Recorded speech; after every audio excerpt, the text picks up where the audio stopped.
ಈಗ ನಾವು ರೋಮನ್ ಸಂಖ್ಯಾ ಸೂಚಕಗಳ ಬಗ್ಗೆ ಅಭ್ಯಾಸ ಮಾಡೋಣ. ರೋಮನ್ ಸಂಖ್ಯೆಗಳೆಂದರೇನು?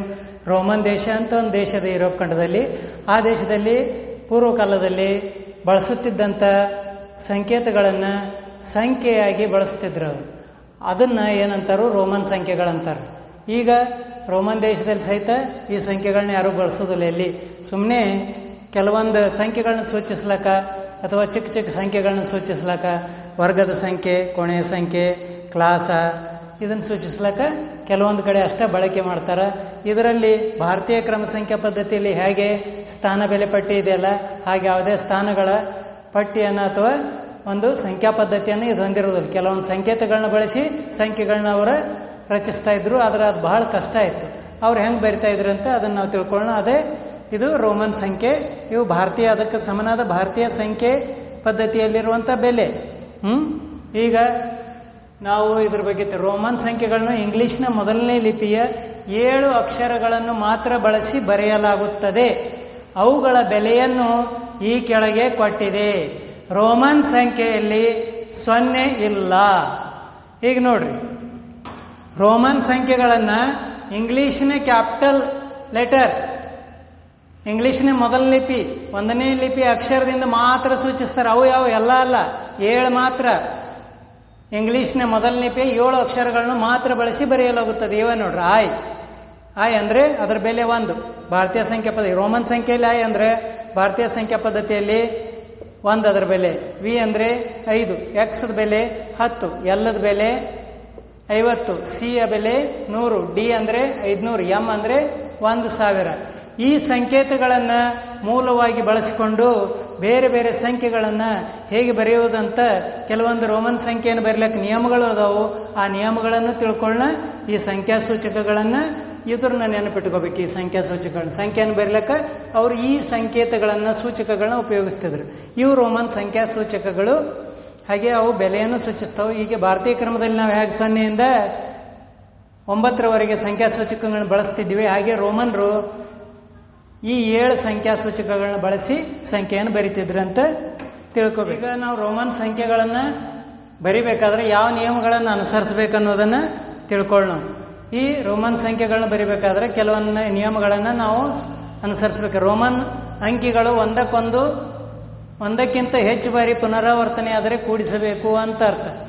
ಈಗ ಯಾವುದೇ ರೋಮನ್ ಸಂಕೇತಗಳು, ಅಂಕಿಗಳು ಅವು 5ದಿಂದ ಹಿಡಿದು ಎಂದವರೆಗೆ 1ಕ್ಕಿಂತ ಹೆಚ್ಚು ಬಾರಿ ಪುನರಾವರ್ತನೆ ಆದರೆ 3ಕ್ಕಿಂತ ಕಡಿಮೆ ಬಾರಿ 1ಕ್ಕಿಂತ ಹೆಚ್ಚು ಬಾರಿ, ಭಾಳ ಆದ್ರೆ 3 ಸಲ ಪುನರಾವರ್ತನೆ. ಈಗ 1ಕ್ಕಿಂತ ಹೆಚ್ಚು ಬಾರಿ ಪುನರಾವರ್ತನೆ, ಅವುಗಳನ್ನ ಕೂಡಿಸ್ಬೇಕು.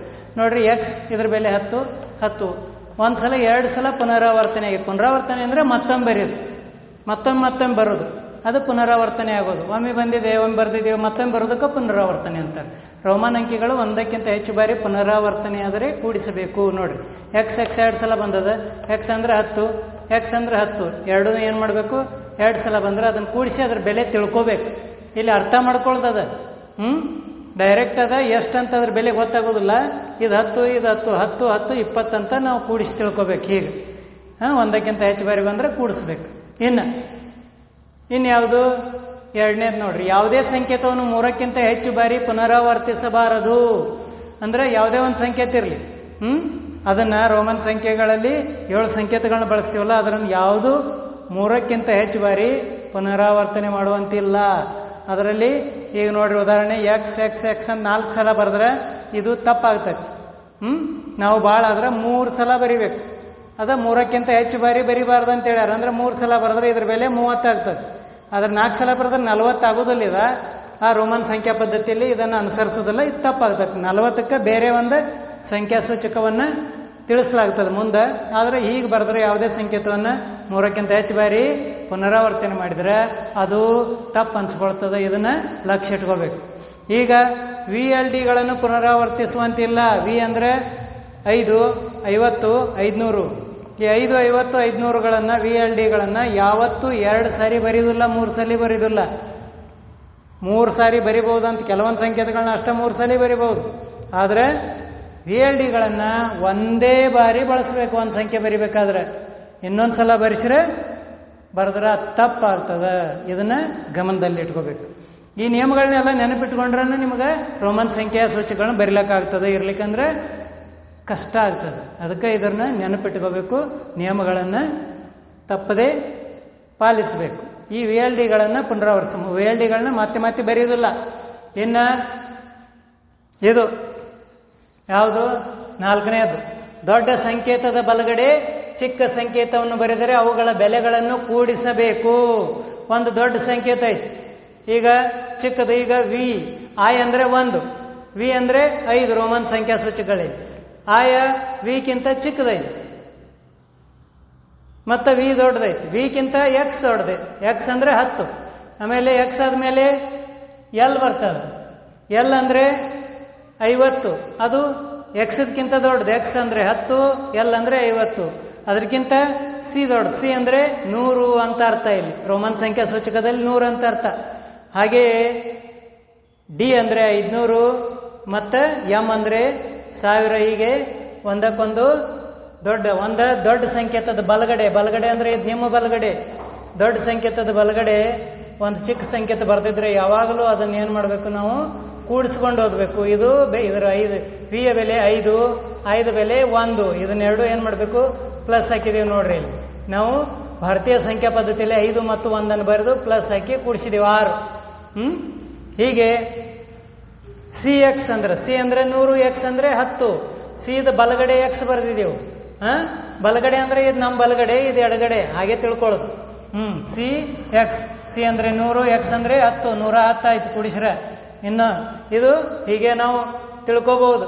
ಇನ್ನ ಎಲ್ ಎಕ್ಸ್ ಅಂತ ಬರಿಬಹುದು, ಎಲ್ಲು ಎಕ್ಸ್ ಅಂತ. ಎಲ್ ಅಂದ್ರೆ 50, ಎಕ್ಸ್ ಅಂದ್ರೆ 10, 50, 10, 60 ಆಗೋ ಆಗ್ತದೆ. ಮುಂದೆ ಅದನ್ನೆಲ್ಲ ಕಲಿಸ್ತೀವಿ ಹೇಗೆ ಬರಿಬೇಕಂತ. ಆದ್ರೆ ಈಗ ಇಷ್ಟ ತಿಳ್ಕೊರಿ. ಏನ ದೊಡ್ಡ ಸಂಕೇತದ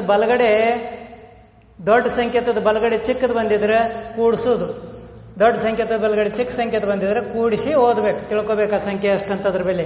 ಈಗ ಒಂದು ದೊಡ್ಡ ಸಂಕೇತದ ಎಡಗಡೆ, ಈ ಕಡೆ ಎಡಗಡೆ ದೊಡ್ಡ ಸಂಕೇತ ಅದ್ರ ಎಡಗಡೆ ಚಿಕ್ಕ ಸಂಕೇತ ಬರೆದ್ರೆ ಅವುಗಳ ಬೆಲೆಗಳನ್ನು ಕಳೆಯಬೇಕು. ಅಂದ್ರೆ ದೊಡ್ಡ ಸಂಕೇತ ಚಿಕ್ಕ ಸಂಕೇತ ಕಳೆದು ಓದ್ಬೇಕು, ಅದ್ರ ಬೆಲೆ ತಿಳ್ಕೋಬೇಕು. ಇಲ್ಲಿ ನೋಡ್ರಿ, ಐ ವಿ ಅಂತ ಬರ್ದಾರ.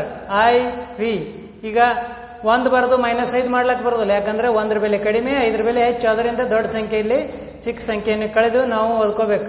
5 - 1 ಅಂದ್ರೆ 4. ಹೀಗೆ ಐ ವಿ ಇದ್ರ ಬೆಲೆ 4.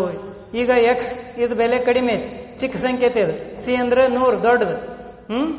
ಈಗ ದೊಡ್ಡದ್ರ ಎಡಗಡೆ ಚಿಕ್ಕದು ಬರ್ದಾರು. ಅದಕ್ಕೆ 100ರಲ್ಲಿ 10ನ್ನ ಕಳೆದೊಡ್ದು. ಎಕ್ಸ್ ಅಂದ್ರೆ 10, ಸಿ ಅಂದ್ರೆ 100. 100 - 10 ಕಳೆದ್ರೆ 90 ಬರ್ತದೆ. ಇದ್ರ ಬೆಲೆ 90. ಹೀಗೆ ನಾವು ಯಾವುದೇ ಸಂಕೇತಗಳನ್ನ ಈ ತರ ಬರೆದ್ರೂ ಅದನ್ನ ಬೆಲೆಯನ್ನ ಹೀಗೆ ತಿಳ್ಕೋಬಹುದು. ಕೂಡಿಸ್ಬೇಕು ಅಥವಾ ಕಳಿಬೇಕು, ಏನ್ ಮಾಡ್ಬೇಕು ಅನ್ನೋದು ಈ ನಿಯಮಗಳನ್ನ ನೆನಪಿಟ್ಕೊಂಡ್ರೆ ನಿಮ್ಗೆ ಗೊತ್ತಾಗ್ತದೆ.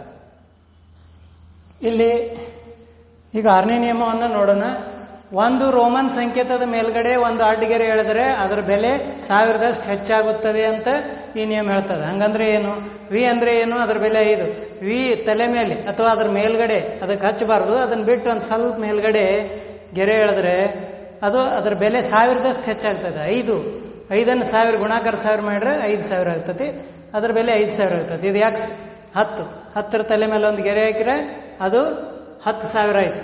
4 ಇದು 4, ಇದು 4 ಅಲ್ಲ, ಇಲ್ಲಿ ಹಾಕಬಾರ್ದು. ಇದು 4, ಅದ್ರ ಬೆಲೆ ಅದ್ರ ಮೇಲ್ಗಡೆ ಒಂದು ಅಡ್ಗೆರೆ ಹೇಳಿದ್ರೆ 4000 ಆಯ್ತು. ಇದು 9,000. ಇದು ಎಕ್ಸೆಲ್ ಅಂದ್ರೆ 40, ಇದು 40,000.